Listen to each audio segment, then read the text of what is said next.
Le gel était arrivé tôt cette année-là. Et il était arrivé comme il arrivait toujours à Wren Hall. D'abord sur les vitres, puis sur la corde du puits. Ensuite sur le linge qui gelait sur le fil, devenant raide comme une planche avant même d'avoir séché. La cour de la buanderie sentait le suif et la lessive. Et en dessous, il y avait l'odeur de fer froid de la poignée de la pompe après une nuit glaciale. La fumée montait tout droit de la cheminée de la cuisine, car il n'y avait pas de vent du tout. C'est ainsi que l'on savait, dans cette partie du comté, que le gel était là pour rester. Agnes Hale était le genre de femme qu'une pièce oubliait dès qu'elle en sortait. Elle avait 25 ans, les épaules étroites. Ses mains étaient rougies, impossibles à adoucir. Elle portait une simple robe grise, rallongée 2 fois à l'ourlet. Elle avait enterré un mari 3 hivers plus tôt, et sa mère avant lui. Et elle avait une fille de 6 ans nommée Mercy. Elle dormait derrière un rideau dans le grenier de la buanderie. C'était la pièce la plus chaude que l'on permettait à une veuve avec un enfant d'utiliser. Agnes connaissait l'amidon et les taches. Elle savait comment l'eau calcaire abîmait la fine mousseline. Elle savait comment faire en sorte qu'un shilling en vaille 2. Elle ne savait pas, le matin où commence cette histoire, que la bague à sa main gauche méritait un second regard de la part de quelqu'un d'important. La vieille jument de trait, dans le box du fond, n'allait pas survivre à la semaine. Tout le monde à Wren Hall le disait. Et Agnes avait déjà décidé, en secret, que tout le monde avait tort. Elle s'appelait Bramble. Elle était aveugle d'un œil et perdait la vue de l'autre. Elle avait tiré des charrettes de charbon pendant 11 ans, jusqu'à ce que ses genoux cèdent. Le chef palefrenier l'avait mise dans le box du fond. Elle y attendait l'équarrisseur, qui devait passer jeudi. Personne ne lui donnait de nourriture en plus. Personne ne restait avec elle la nuit. Elle était vieille, aveugle et inutile à tous. Et pour Agnès, cela avait toujours été une raison suffisante. Avant de continuer, si ce genre d'histoire vous plaît et que vous voulez en découvrir d'autres, prenez un instant pour vous abonner à la chaîne. Ainsi, la prochaine histoire vous trouvera aussi. Maintenant, revenons à la jument, au froid, et à la jeune femme qui ne savait pas encore qu'elle était sur le point d'être observée. Agnes se rendit à l'écurie après que les derniers draps de cuivre eurent été essorés. C'était à l'heure où la maison était passée à table et où la cour n'appartenait à personne. Elle apporta une mesure de son qu'elle avait mise de côté de ses propres rations depuis 3 jours. Elle apporta aussi un morceau de couverture en laine, découpé dans un manteau trop usé pour être réparé. Elle ne voyait pas cela comme de la charité. Elle le voyait comme une dette qui n'avait rien à voir avec l'argent. La jument avait accompli 11 ans de travail honnête. En remerciement, elle avait eu un box dans le froid et une date sur un calendrier. Agnès ne pouvait pas changer cela, mais elle pouvait réchauffer une de ses nuits. Elle n'était pas seule. Elle ne le savait pas encore non plus. Un homme se tenait dans l'ombre de l'échelle du fenil. Il était aussi immobile que le poteau à côté de lui. Il regardait une blanchisseuse entrer dans le box d'un cheval que personne d'autre ne voulait toucher. Il était nouveau aux écuries cette semaine-là. Il avait été engagé comme sous-palefrenier par un intendant qui ne posait pas beaucoup de questions. Surtout quand un grand étranger silencieux proposait de travailler pour moins que le salaire du poste. Il s'était présenté sous le nom de Tom. Ce n'était pas son nom. Il était venu dans les propres écuries de Wren Hall comme un homme entre dans sa propre maison par la porte de service. Il avait entendu des choses sur la façon dont les chevaux étaient traités, et cela ne lui plaisait pas. Et un duc qui pose des questions de sa propre voix obtient des réponses enjolivées pour lui. Un duc qui ne demande rien et se contente d'observer obtient la vérité. Il a regardé Agnès poser la couverture sur l'échine de la jument avec le plat de sa main, lentement, pour que l'animal ne sursaute pas. Il l'a regardé vérifier que l'eau n'était pas complètement gelée. Il l'a regardé rester un long moment, la paume de sa main sur le côté aveugle du cheval, sans rien dire. Et il a compris, comme un homme comprend le temps avant qu'il ne se déchaîne, qu'il venait de voir quelque chose de vrai. Elle ne sut qu'il était là que lorsque Mercy la trouva. La fillette traversa la cour en chemise de nuit, avec un châle jeté de travers par-dessus. Elle était trop jeune pour avoir appris qu'une écurie la nuit n'était pas un endroit pour une enfant en chaussettes, et trop têtue pour être restée au lit une fois qu'elle avait remarqué l'absence de sa mère. Elle vit la silhouette de l'homme près de l'échelle avant sa mère. Elle n'eut pas peur de lui. Les enfants de 6 ans ont rarement peur des bonnes choses, et rarement des mauvaises non plus. « Vous êtes nouveau », dit Mercy du ton neutre et informatif d'un enfant qui énonce un fait pour lequel il s'attend à être remercié. Il la regarda un instant avant de répondre. En effet. Maman dit que les nouveaux hommes à l'écurie ne restent jamais. Elle dit cela sans méchanceté, comme elle aurait pu parler de la météo. Sans aucune intention de nuire.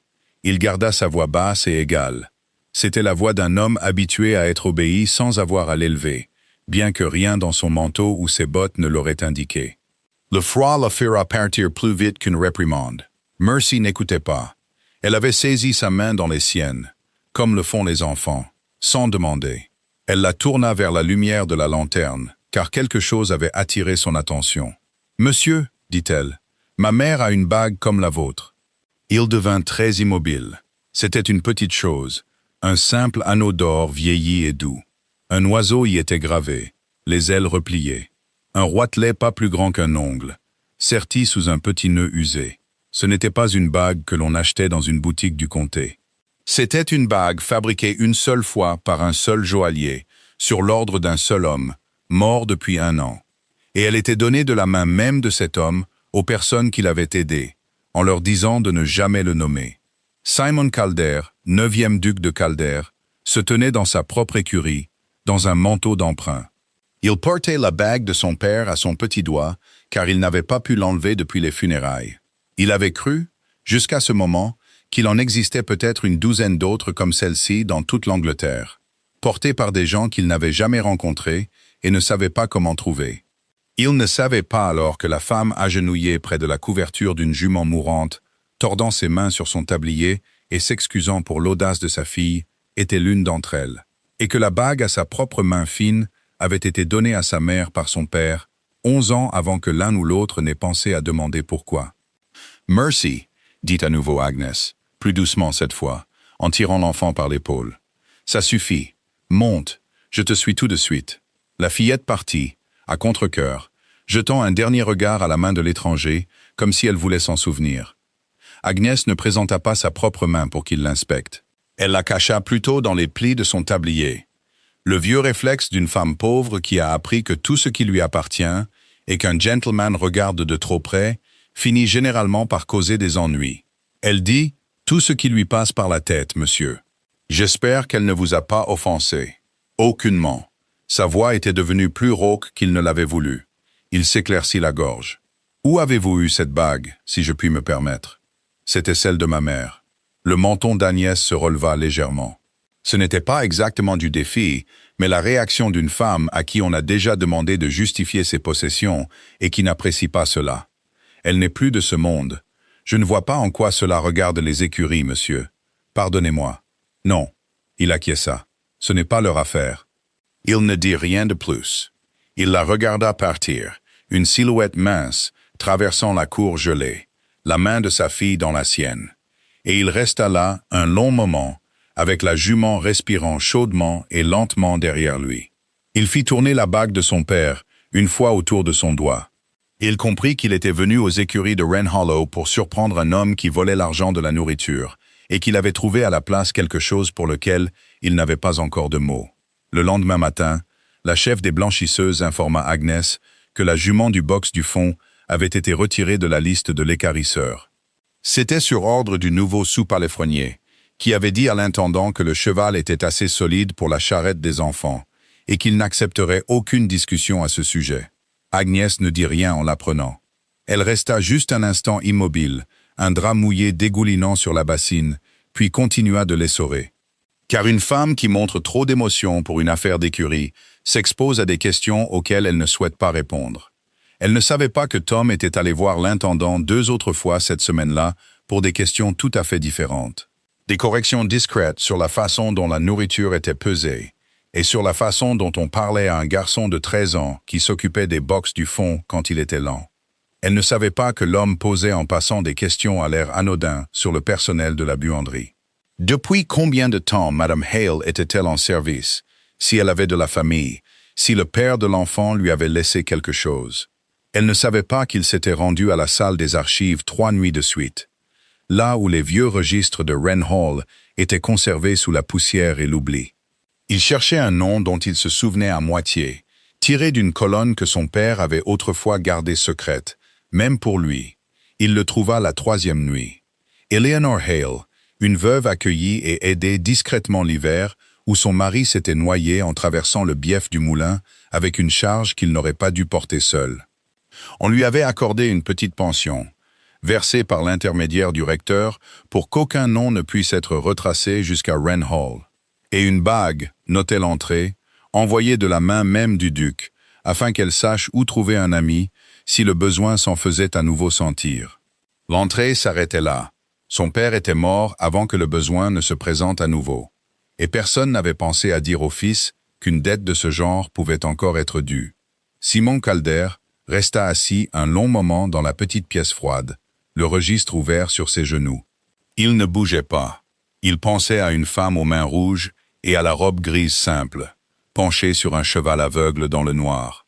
Elle ne demandait rien, n'attendait rien, et ne regardait jamais autour d'elle pour voir si quelqu'un d'important l'avait remarqué. Il ne dit pas à l'intendant qui il était. Il ne le dit pas à Agnès. Il ne le dit à personne, sauf à Madame Byrne, la gouvernante. Elle tenait la maison à Wren Hall depuis 30 ans et avait gardé plus de secrets du vieux duc que le fils lui-même n'en avait jamais connu. Et même à elle, il n'en dit que la moitié. « Vous voudrez savoir, lui dit-il à voix basse, dans la pièce silencieuse où elle prenait son thé, avant que la maison ne se réveille, si Madame Hale de la buanderie est honnête. » Madame Byrne ne leva pas immédiatement les yeux de sa tasse. C'était une femme large, posée, aux yeux vifs. Ses manières suggéraient qu'elle avait depuis longtemps cessé d'être surprise par quoi que ce soit que la famille faisait. « Honnête comme le bon pain, dit-elle. Elle travaille plus dur que 2 femmes de la moitié de son âge. Elle ne demande jamais ce qui ne lui est pas dû et n'accepte pas ce qu'il est si elle pense que c'est de la charité déguisée en salaire. » Elle posa sa tasse. Pourquoi un nouveau palefrenier se soucie-t-il de ce que la buanderie pense d'elle-même? Appelez ça de la curiosité. Appelez ça comme vous voulez, monsieur. Elle utilisa le mot sans emphase et ne s'y la même pas, ce qui lui indiqua qu'elle savait qui il était depuis le matin de son arrivée. Elle attendait simplement de voir combien de temps il comptait faire semblant. Je vais vous dire une chose gratuitement. Quelle que soit l'épreuve à laquelle vous soumettez cette femme, elle la réussira sans même savoir qu'il y avait un examen. C'est tout son caractère, et vous feriez bien de ne pas le gâcher. Il ne répondit pas à cela.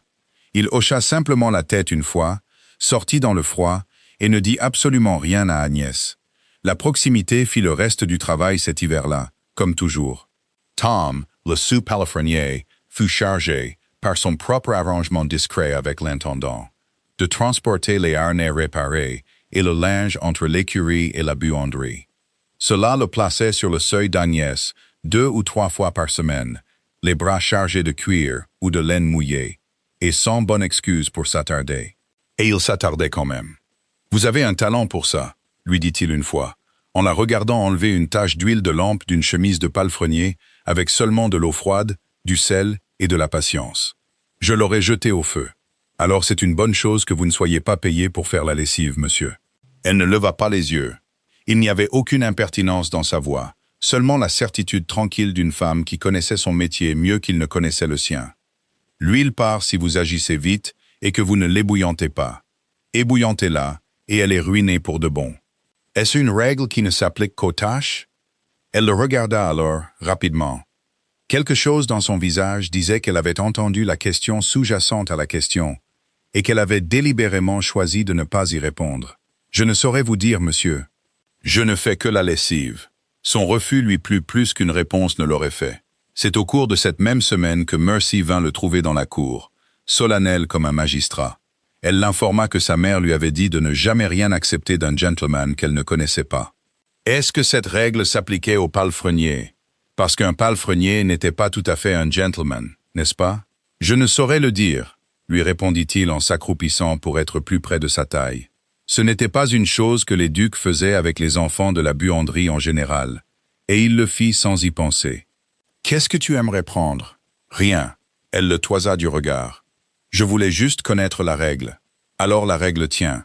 N'accepte rien de personne, gentleman ou palefrenier, tant que tu ne sais pas pourquoi on te le donne. » Elle considéra cela avec la gravité que les enfants accordent aux conseils qu'ils ont l'intention de suivre. « C'est ce que maman dit à propos du cheval. » « Ah oui? Elle dit que Bramble n'a jamais demandé à être sauvé. Maman l'a juste fait parce que personne ne regardait et que ça devait être fait. Mercy dit cela de la manière dont les enfants répètent les phrases de leur mère en entier, sans savoir encore quels mots sont les plus importants. C'est pour ça que vous l'avez retiré de la liste? Parce que personne ne regardait? Il ne répondit pas tout de suite. Un corbeau passa au-dessus du toit de l'écurie et croassa une fois. Le son resta suspendu dans le froid, longtemps après que l'oiseau fut parti. Quelque chose comme ça, dit-il. Il n'avait pas dit à l'enfant et n'avait pas dit à la mère qu'il avait observé la scène. Il découvrit, accroupi là dans la cour gelée, avec une enfant de 6 ans, le considérant comme un calcul facile, qu'elle avait déjà résolu, que ce silence commençait à lui coûter plus cher qu'il ne l'avait prévu. Il portait un autre secret cet hiver-là, que personne à Wren Hall ne soupçonnait. Il y avait eu une femme autrefois, avant la mort de son père. La fille d'un vicomte, avec un rire doux et bas, et une façon de devenir douce et larmoyante en société, qu'il avait presque persuadé qu'elle était douce. Il avait rompu 3 semaines avant le mariage. La semaine où il l'avait surprise en train de gifler une fille de cuisine pour un col roussi, la traitant de stupide et d'inutile, d'une voix qu'elle n'avait jamais soupçonné qu'il puisse entendre. Il n'avait dit à personne pourquoi. Il avait laissé le comté croire qu'il était inconstant et froid. Et il avait porté le poids de cette erreur dans chaque pièce depuis. Il se méfiait de toute femme qui pleurait joliment et ne demandait rien devant lui, tout en observant et en donnant tout dès qu'il avait le dos tourné. Agnes Hale n'avait jamais pleuré une seule fois devant lui. Elle ne lui avait jamais rien demandé du tout.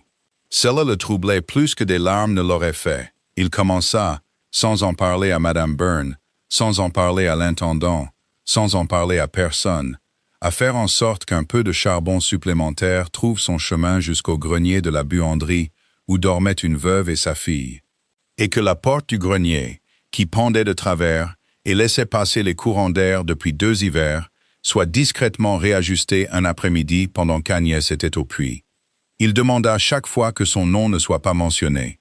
Madame Byrne obtempéra, bien qu'elle l'observât avec une expression qui disait clairement qu'elle pensait qu'un homme devrait savoir à présent ce qu'il était en train de construire, même s'il n'était pas encore prêt à le dire à voix haute. La nuit des rois arriva brutalement avec le gel, et Wren Hall se remplit d'invités comme toujours avant la mort du vieux duc. Le houx était suspendu en abondance dans la longue galerie. L'odeur d'écorce d'orange, de clous de girofle et de bougies en cire d'abeille était si épaisse qu'on pouvait la goûter. Lady Prudence Calder, la tante du jeune duc par le premier mariage de son père, organisait les divertissements de la maison depuis l'enfance de Simon. Elle ne voyait aucune raison pour que l'absence d'un palefrenier à l'avant de la maison la ralentisse. Elle avait invité mademoiselle Ophelia Marsh et sa mère pour la semaine. Une jeune femme riche, agréable et docile, dont les usines du père effaceraient toutes les dettes de Reinhold. Et elle comptait bien, avant la fin des 12 jours, que le mariage soit quasiment arrangé. Elle ne savait pas que son neveu était à 200 mètres de là, en train de nettoyer un box dans un manteau d'emprunt. Elle ne l'aurait pas cru si on le lui avait dit. C'est Mercy qui déclencha les ennuis, bien que personne n'ait jamais blâmé une enfant de 6 ans pour cela. L'ourlet de mademoiselle Marsh se déchira sur un clou dans l'escalier de la galerie. Une longue et vilaine déchirure dans de la belle soie. Dans la précipitation pour trouver quelqu'un d'habile avec une aiguille avant la danse, un valet de pied alla chercher Agnès à la buanderie. Car tout le personnel savait quelles mains étaient les plus rapides et quelle couture ne se voyait jamais. Elle s'agenouilla dans le grand hall d'entrée pour le faire, car il n'y avait pas le temps d'emmener la robe ailleurs. Elle avait des épingles dans la bouche, ses jointures rouges travaillant vite, avec soin et assurance. Et Lady Prudence descendit l'escalier au milieu de la scène, s'arrêta, regarda, et n'aima pas ce qu'elle vit. C'est la blanchisseuse. Lady Prudence le dit à toute la pièce, pas à Agnès, de la manière dont une femme commente la météo. Agenouillée sur mon beau parquet, avec ses mains partout sur la soie de mademoiselle Marsh. Elle la répare, milady. Madame Byrne arriva pour voir ce qui se passait, gardant sa voix égale. Un clou l'a accroché. Ce n'est la faute de personne. Je n'ai pas demandé à qui était la faute. Lady Prudence finit de descendre, sans se presser, et étudia Agnès comme elle aurait étudié une tache sur une vitre. J'ai demandé pourquoi une veuve avec un enfant de la cour des écuries est autorisée à s'approcher autant du hall d'entrée. Elle rit alors, 3 battements courts et étudiés, comme une cloche que l'on frappe et que l'on arrête. Je suppose que la pauvreté enseigne une certaine utilité. Dommage qu'elle n'enseigne rien d'autre. Agnès ne leva pas les yeux de l'ourlet. Ses mains ne tremblaient pas. « J'ai presque fini, milady. » Elle garda sa voix neutre et posée. « Ça tiendra. Je n'ai pas demandé si ça tiendrait. J'ai demandé ce que vous imaginiez faire en passant cette porte, dans ce tablier, devant des invités qui n'ont jamais eu à regarder des mains comme les vôtres. » La galerie était devenue silencieuse. Mademoiselle March, à son crédit, avait l'air malheureuse et ne dit rien. Sa mère étudiait le plafond avec grand intérêt. C'est Mercy, arrivée inaperçue en haut de l'escalier, de nouveau en chemise de nuit, qui rompit le silence de la voix claire et perçante que les enfants utilisent sans le vouloir. « Les mains de ma mère ont sauvé un cheval », annonça-t-elle. Personne ne la remerciait pour ça non plus. La bouche de Lady Prudence se pinça. « Faites monter cet enfant », dit-elle à personne et à tout le monde. « Et vous ?» à Agnès. « Finissez et partez. Et ne me laissez plus vous voir passer la porte de feutre vert. » Agnès termina l'ourlet. Ses poings étaient droits et petits, et ne se verraient pas sous la soie. Et quand elle se leva, elle ne fit pas la révérence, et ne répondit pas à la seconde insulte, pas plus qu'à la première. Car elle avait appris bien avant cet hiver que se disputer avec une femme comme Lady Prudence ne faisait que la nourrir, et que le silence l'affamait plus vite. Elle récupéra Mercy en haut de l'escalier et partit.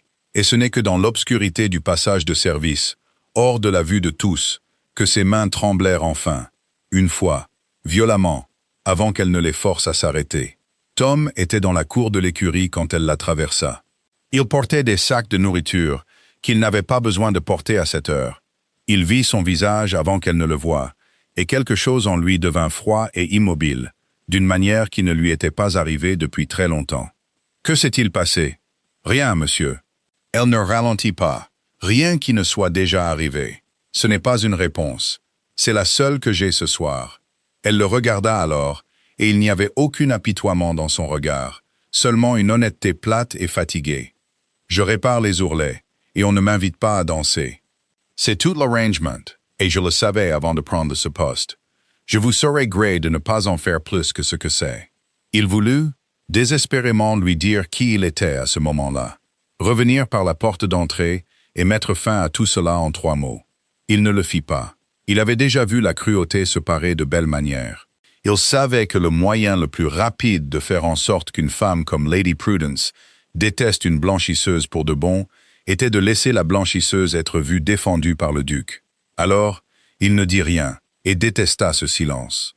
Il retourna à l'écurie avec les sacs de nourriture dont il n'avait jamais eu besoin. Et il commença, cette même nuit, à planifier comment un homme dans sa position pourrait mettre fin discrètement à une cruauté sans jamais admettre qu'il avait été assez proche pour la voir se produire. La semaine qui suivit fut la plus froide de l'hiver, et pas à cause de la météo. Lady Prudence tint parole. Agnes fut interdite de tout ce qui se trouvait au-delà de la porte de feutre. Son salaire fut amputé d'1 shilling pour l'heure perdue à la couture, et la nouvelle descendit par la chambre de la gouvernante, prudente et indirecte, comme de telles choses voyageaient toujours. Sa position pourrait ne plus être désirée au trimestre de printemps. Rien ne fut dit ouvertement. C'était rarement le cas dans une maison comme celle-là. Ce n'était pas nécessaire. Madame Byrne lutta là où elle le pouvait, et perdit plus qu'elle ne gagna.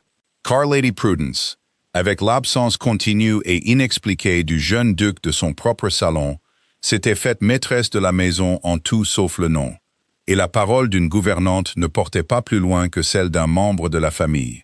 Agnès ne pleura pas. Elle s'assit une nuit près de la fenêtre du grenier, avec Mercy endormie derrière le rideau. Elle calcula au dos d'une vieille liste de blanchisserie exactement combien de shillings la séparaient d'une chambre dans la ville industrielle, à 2 comtés de là. Là-bas, un cousin de son défunt mari tenait une pension et pourrait, si on insistait, lui trouver de la lessive à faire. Ce n'était pas un grand plan. C'était le seul qu'elle avait. « On s'en sortira », dit-elle à Mercy le lendemain matin, en tressant les cheveux de l'enfant avec des mains qui ne tremblaient pas, même si la phrase lui coûta à prononcer. « On s'en est toujours sorti. C'est à cause de la dame qui rit ?» Agnes s'immobilisa un instant. « Où as-tu entendu ça? Tu deviens silencieuse dès qu'on parle d'elle. Tu deviens silencieuse comme la cour devient silencieuse avant qu'il ne neige. » Mercy dit cela sans malice. La simple observation d'une enfant qui regarde sa mère de plus près que sa mère ne le sait. « Je ne l'aime pas. » Ce n'est pas une chose à dire de ses supérieurs. Tom dit que le caractère n'a rien à voir avec les supérieurs. Il dit que c'est ce qu'une personne fait quand personne ne regarde. Les mains d'Agnès s'arrêtèrent sur la tresse. Elle ne savait pas que le palefrenier et sa fille avaient des conversations de ce genre, et quelque chose dans sa poitrine, déjà usée cette semaine-là, se serra encore plus. Elle donna sa démission à Madame Byrne 2 jours plus tard, discrètement, sans faire d'histoire, comme elle faisait tout. Elle resterait jusqu'à la fin du trimestre, puis emmènerait Mercy chez ses cousins. Elle ne voulait pas, dit-elle, attendre qu'on lui demande de partir une seconde fois. Madame Byrne l'écouta sans discuter, ce qui surprit Agnes, plus qu'une dispute ne l'aurait fait.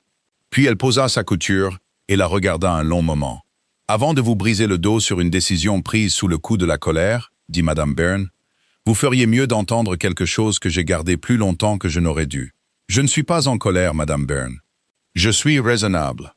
Vous êtes orgueilleuse, ce qui dans votre cas revient au même, et je vous observe l'être depuis 3 ans, alors ne prenez pas la peine de le nier devant moi. » La gouvernante se leva et se dirigea vers le vieux placard où étaient conservés les comptes morts de la maisonnée. Elle en sortit un registre au coin ramolli par l'usage, et le posa sur la table entre elles, ouvert à une page marquée d'un ruban qui avait clairement marqué cette page depuis longtemps. « Asseyez-vous, Agnès Hale, et lisez ce qui est écrit là. Et ensuite, dites-moi que vous êtes raisonnable. » Agnès le lut 2 fois avant d'y croire. « Eleanor Hale, veuve, assistée, » disait l'entrée. L'hiver de la noyade de son mari. Une petite pension payée trimestriellement par le recteur. Et en dessous, d'une écriture devenue fine avec l'âge, une note indiquant que la bague avait été envoyée sur ordre de sa grâce, afin qu'elle sache qu'un ami se tenait prêt si le besoin se présentait à nouveau. Et que sa grâce souhaitait, comme dans tous les cas semblables, que son nom ne soit jamais mentionné. Votre mère ne vous l'a jamais dit. Ce n'était pas tout à fait une question. Elle m'a dit qu'un aimable étranger nous avait aidé l'hiver où mon père s'est noyé. La voix d'Agnès était devenue très basse. Elle n'a jamais dit qui. Elle a dit que ce n'était pas à nous de le savoir, seulement d'être reconnaissante, et de la bonne manière. Ce qui, disait-elle, signifiait ne jamais demander 2 fois. Elle leva les yeux. Ici, il est écrit sa grâce, le vieux duc. Beduc. Oui, Edmund Calder. Il y a eu une 12aine de bagues de ce genre envoyées au fil des ans, à ma connaissance. Probablement plus que je ne sais pas. La voix de Madame Byrne s'adoucit, ce qui était assez rare chez elle pour que cela ait un fort impact. Il n'a jamais laissé savoir, ni au recteur qui versait la pension, ni à son propre fils. Pas avant que le fils ne trouve le registre par lui-même cet hiver et ne vienne me demander si on pouvait faire confiance à une blanchisseuse dans sa propre cour d'écurie. Agnès devint très immobile. Cet hiver, vous me dites que... Les mains d'Agnès, à plat sur la table, avaient commencé, enfin, après tout, à trembler.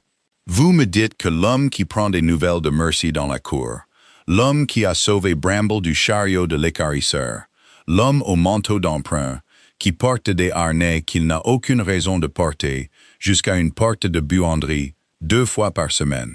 Elle s'arrêta. Repris plus bas. Vous me dites que c'est le duc. Madame Byrne ne répondit pas directement, ce qui était une réponse en soi. Je vais vous dire ce que je lui ai dit, dit-elle à la place. Quoi qu'il ait l'intention de faire à ce sujet, il ferait mieux de ne pas gâcher ce qu'il a trouvé. Et vous, Agnes Hale, feriez bien de vous souvenir qu'une bague donnée il y a 11 ans, par un homme qui est mort aujourd'hui, ne vous donne droit à rien de la part du fils qui porte sa jumelle. Cela signifie seulement que vous avez été vu une fois par un homme bon, et que vous êtes vu à nouveau par un autre. Et ce que vous faites de cette attention est entièrement votre choix. Personne dans cette maison ne vous doit de la gratitude, surtout pas lui. Agnès resta assise un long moment, la main sur la vieille encre, pensant à la bague de sa mère. Usée à l'anneau par 30 ans de lessive et de couture, et jamais enlevée une seule fois, et à un palefrenier accroupi à la hauteur d'un enfant dans une cour gelée, expliquant sans jamais le dire tout à fait ce que son propre père lui avait appris sur qui méritait la gentillesse. Elle pensa au rire de Lady Prudence. 3 battements, comme une cloche frappée et arrêtée, et à un duc qui s'était laissé traiter comme un moins que rien dans son propre hall d'entrée, plutôt que de briser un déguisement qui la protégeait plus qu'il ne le protégeait lui. Elle n'alla pas le chercher cette nuit-là. Elle s'assit plutôt avec le registre fermé sous sa main, et se permit, pour la première fois depuis la noyade de son mari, de pleurer là où personne ne pouvait la voir. Pas de chagrin, mais de l'étrange et insupportable soulagement d'être, après des années à n'attendre rien, enfin et complètement comprise. Il vint la voir le lendemain soir, dans la petite pièce tranquille près du passage de la cuisine, où Madame Byrne prenait son thé. Car Madame Byrne lui avait dit clairement qu'un registre ne restait pas secret pour une femme aussi vive qu'Agnès Hale, et qu'il ferait mieux de dire le reste lui-même avant que la parole ne lui soit entièrement retirée des mains. La pièce était chaude, un feu y avait été entretenu depuis le matin, et elle sentait la lavande séchée, la fumée de bois, et la douceur particulière d'une bouilloire qui s'évapore. Une chaleur simple et modeste, après 2 jours d'un froid qui n'avait rien à voir avec la météo. Il ne s'assit pas. Il se tint près de la porte, son chapeau dans les 2 mains, comme un homme venu se confesser à un magistrat. Ce qui, d'une certaine manière, était exactement ce qu'il était venu faire. « Mon nom est Simon Calder », dit-il, avant qu'elle ne puisse parler, avant qu'il ne perde son courage. « Je ne suis pas un palefrenier. Je n'ai jamais été un palefrenier. Je suis le 9e duc de Calder, et je suis entré dans mes propres écuries avec un manteau d'emprunt, parce que je croyais qu'un homme trompait mes palefreniers et était cruel envers mes chevaux. Et je suis resté dans ce manteau bien plus longtemps que les écuries ne l'exigeaient, parce que je voulais voir qui vous étiez quand vous pensiez que personne d'important ne vous regardait. » Agnès ne s'assit pas non plus. Elle se tenait très droite, les mains jointes devant elle, et ne répondit pas tout de suite. Et le silence s'étira assez longtemps pour que la vapeur de la bouilloire se dissipe et meure avant qu'elle ne parle. « Vous m'avez observé avec la jument. »« Oui. Vous m'avez observé avec ma propre fille dans ma propre cour la nuit, et m'avez laissé croire que vous étiez un employé engagé, qui n'avait rien de mieux à faire que de porter des harnais à ma porte. Oui, il ne l'adoucit pas, ne l'enroba pas de plus jolis mots qu'il ne le méritait. Je l'ai fait. C'est beaucoup d'observation, votre grâce, pour un homme qui n'a jamais dit qui il était. C'est vrai. Il tourna le chapeau une fois dans ses mains. Je pourrais vous dire que j'avais l'intention de le dire plus tôt, et que j'ai perdu l'occasion. Ce serait un mensonge. J'avais l'intention de ne rien dire du tout, aussi longtemps que je le pourrais. Car au moment où vous sauriez qui j'étais, je ne saurais plus jamais si ce que vous faisiez devant moi était vraiment vous, ou seulement ce qu'une femme pauvre fait devant un duc. Il la regarda directement alors, pour la première fois depuis son entrée. Je me suis déjà trompé sur une femme une fois, quand elle a pleuré joliment pour moi, et a été cruelle envers une fille qui ne pouvait pas lui répondre, dès qu'elle a pensé que je ne regardais pas. Je ne voulais pas me tromper à nouveau. Je ne pensais pas qu'il y avait un moyen d'être certain, sauf d'observer sans être vu. C'est toute ma défense et je sais que ce n'est pas grand-chose. Agnès resta silencieuse un long moment. Quand elle parla de nouveau, sa voix était devenue instable. Pas de larmes, mais de quelque chose de plus difficile à nommer. Vous avez laissé votre propre tante me traiter de moins que rien dans votre hall d'entrée. Vous vous êtes tenu dans votre propre cour avec des sacs de nourriture dont vous n'aviez pas besoin et n'avez rien dit quand 3 mots de votre part auraient mis fin à tout cela. 3 mots de ma part cette nuit-là auraient mis fin à cela et commencé quelque chose de pire. Elle aurait su ce que vous étiez pour moi avant que je ne le sache moi-même et vous aurait fait payer cette connaissance chaque jour où vous seriez resté sous ce toit. Il posa enfin le chapeau sur la table et ne s'approcha pas plus. Je ne suis pas fier de ce silence. Je ne prétendrai pas qu'il ne m'a rien coûté de le garder, mais je préfère que vous soyez en colère contre moi, pour la vérité dite clairement maintenant, plutôt que reconnaissante pour un sauvetage que vous n'avez jamais demandé et jamais voulu. Je ne voulais pas être sauvé. Son menton se releva. Je n'ai jamais voulu être sauvé, votre grâce. Je voulais qu'on me laisse tranquille pour faire un travail honnête et élever ma fille sans être tourné en ridicule dans un hall d'entrée. Je le sais. Quelque chose sur son visage, toujours si grave, si soigneusement maîtrisé, se détendit un instant. Un presque sourire qui semblait peu naturel sur lui, comme s'il le surprenait autant qu'il aurait pu la surprendre. C'est la raison pour laquelle je me tiens ici, avec mon chapeau à la main, au lieu de vous faire appeler par Madame Byrne comme un homme de conséquence. Vous ne m'avez jamais demandé une seule chose. C'est, je suis venu à le penser, la chose la plus rare que j'ai jamais vue chez quelqu'un. Agnès le regarda un long moment et ne répondit pas tout de suite, car elle avait appris à ses dépens qu'une réponse donnée trop vite était rarement la vraie. Le feu crépita une fois, doucement, et aucun d'eux ne bougea pour le raviver. « Je ne suis pas en colère que vous soyez un duc, » dit-elle finalement. « Je suis fatiguée d'être le test de quelqu'un, votre grâce, même un test bienveillant. Alors que ce soit le dernier. » Il soutint son regard. « Je ne vous demande pas de réponse ce soir. Je ne vous en demande pas une demain non plus. Je vous le demanderai à nouveau au printemps, quand les routes seront dégagées, et que vous aurez eu toute une saison pour décider si vous pouvez pardonner à un homme d'avoir observé trop longtemps avant de parler. Et votre non sera tout aussi en sécurité avec moi que votre oui le serait. Je ne veux rien de vous qui ne soit librement donné.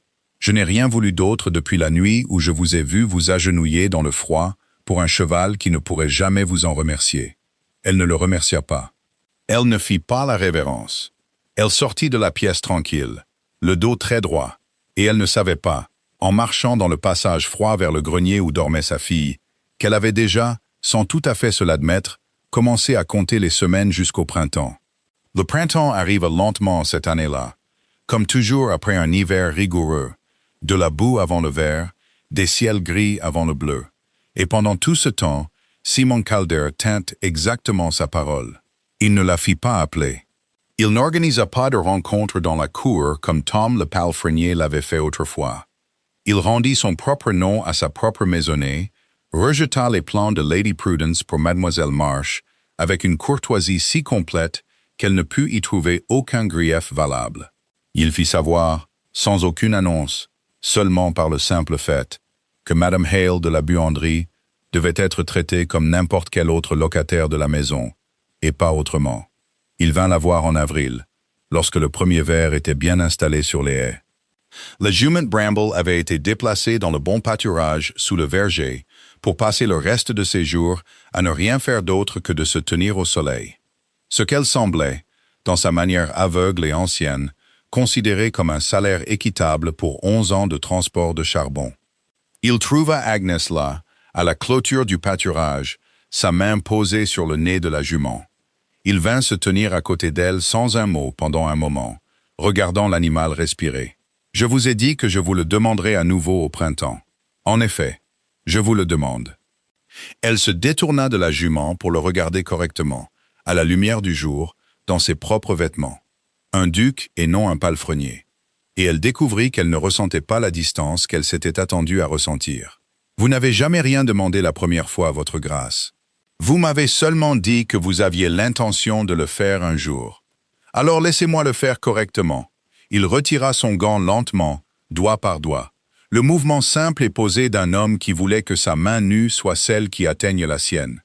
Il prit ses doigts rouges et rugueux par le travail dans les siens, sans sourciller devant ce que 11 hivers de lessive et d'eau froide en avaient fait. « Agnès Hale, je ne vous aime pas pour la jument, bien que j'aimerais cette jument jusqu'à ce qu'elle meure de vieillesse dans ce champ par pure obstination. Je ne vous aime pas pour la bague, bien que je pense que mon père aurait aimé savoir que sa bonté a retrouvé son chemin vers la mienne. Je vous aime parce que vous n'avez jamais, de tout le temps que je vous ai connu, fait une seule chose pour être vu en train de la faire. Je voudrais que le reste de ma vie soit passé aux côtés d'une femme qui ne joue pas la comédie de la bonté. Je voudrais qu'il soit passé avec vous. C'est beaucoup de mots pour un homme qui m'a dit un jour de me taire parce que c'était presque la même chose que de ne rien dire qui vaille la peine d'être entendu. J'ai eu tout l'hiver pour en trouver de meilleurs. » Le presque sourire revint, moins inhabituel cette fois. « M'accepterez-vous, à mes conditions ?» Elle ne lâcha pas sa main, bien que sa voix restât posée, la même voix simple qu'elle avait utilisée avec lui la toute première nuit, à propos d'une tache qui partirait ou non d'une chemise. « Vous ne me cacherez plus rien, ni pour ma propre protection, ni pour aucune raison que vous jugerez valable sur le moment. Vous me parlerez franchement, comme vous parleriez à n'importe qui dont vous estimez la bonne opinion, et vous me laisserez garder chaque partie de moi-même qui vous a poussé à m'observer en premier lieu. Je ne serai pas transformé en quelqu'un de plus facile à être pour une duchesse. Acceptez, sur tous les points, et avec plaisir. » Alors, oui, c'était le seul mot dont elle avait besoin, et elle le dit simplement, sans fioriture, comme elle disait tout. Oui, il lui baisa la main, pas la bouche, doigt nu contre doigt nu dans l'air froid du printemps. Et Bramble, nullement dérangé par tout cela, passa sa vieille tête aveugle par-dessus la clôture et la posa, lourde et chaude, contre l'épaule d'Agnès.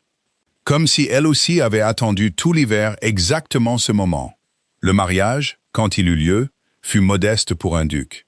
Il se tint dans la vieille église en pierre au pied de l'allée, avec les haies en pleine feuillaison. Et Mercy, dans une nouvelle robe, se tenait comme témoin solennel aux côtés de sa mère.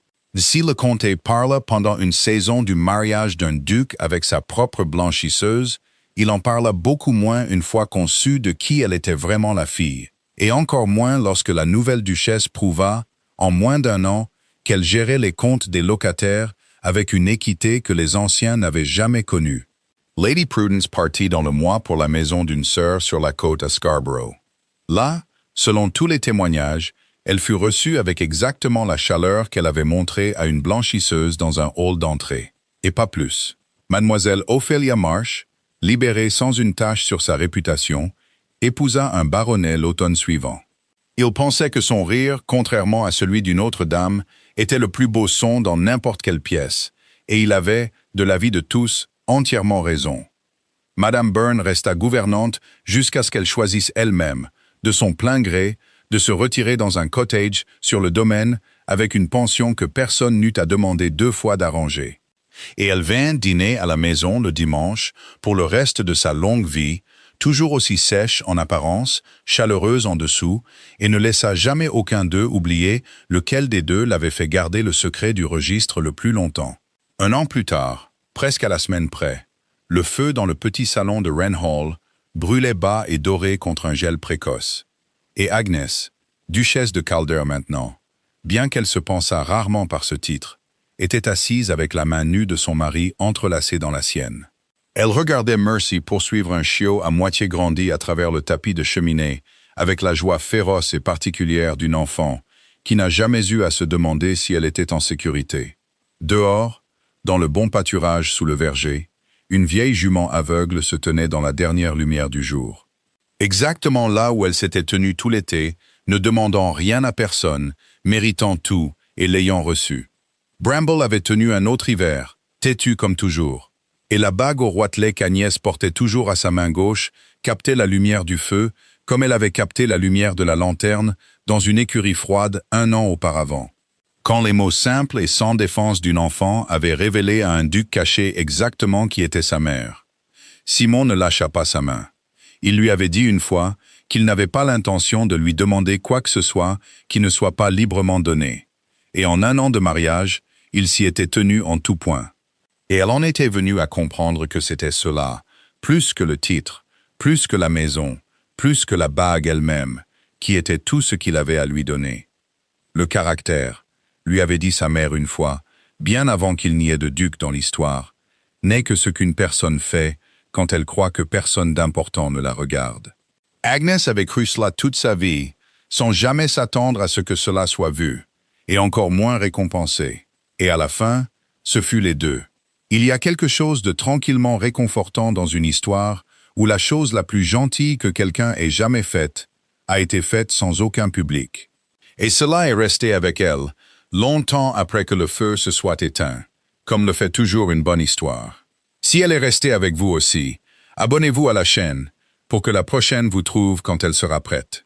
Dites-moi dans les commentaires si un inconnu vous observait comme le duc a observé Agnès, lors d'une de vos journées les plus ordinaires, sans témoin.